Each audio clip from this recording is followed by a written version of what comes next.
ka mag-alala. Nasa likod mo kami. Pero alam mo, ibang-iba ka sa mga sumubok sa misyon na to. Kaya lang, kailangan pag-aralan mong maigi ang lahat. Tandaan mo, Gabo, walang dapat makakaalam ng misyon mo. Kapag pinasok mo ang trabahong ito, hila mong buntot mo. Walang atrasan. At kung sumabit ka, hindi ka namin tutulungan. Kumpara doon sa mga binabayad namin sa dati mong misyon, mas malaki to. 1,000,000 piso sa bawat na matatapos mong misyon. Pag-isipan mo maigi, isang taong kayang manindigan ang kailangan ng bansa ngayon.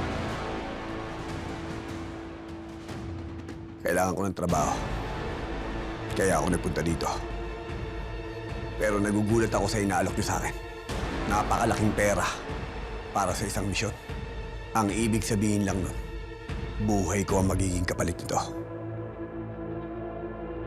Pero huwag kayo mag-alala, Paps. Tinatanggap ko ang hamon ninyo. Pero hindi ko lang ito gagawin para sa sarili ko at sa pamilya ko. Gagawin ko ito para sa lahat ng mga Pilipino. Kinakailangan na natin masugpo ang lahat ng mga masamang tao. Kinakailangan na natin linisin ang lipunan at ayusin ang buong Pilipinas.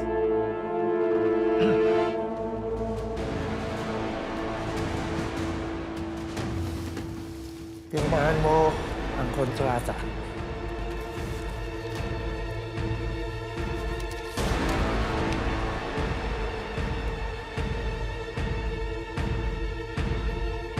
Ballpen. Hindi na kailangan.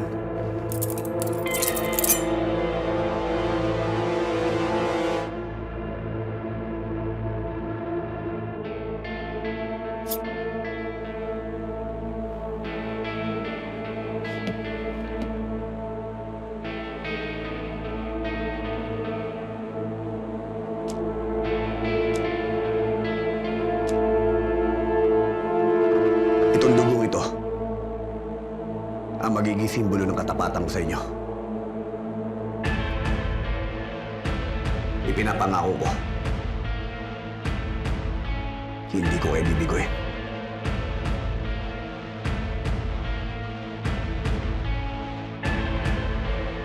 Gabo, ibibigay namin lahat ng kailangan mo.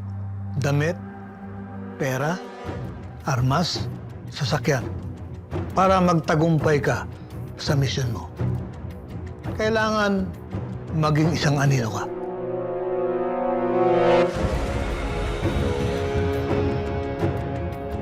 Ihanda nyo na ang lahat na kakailanganin ni Gabo. Tara,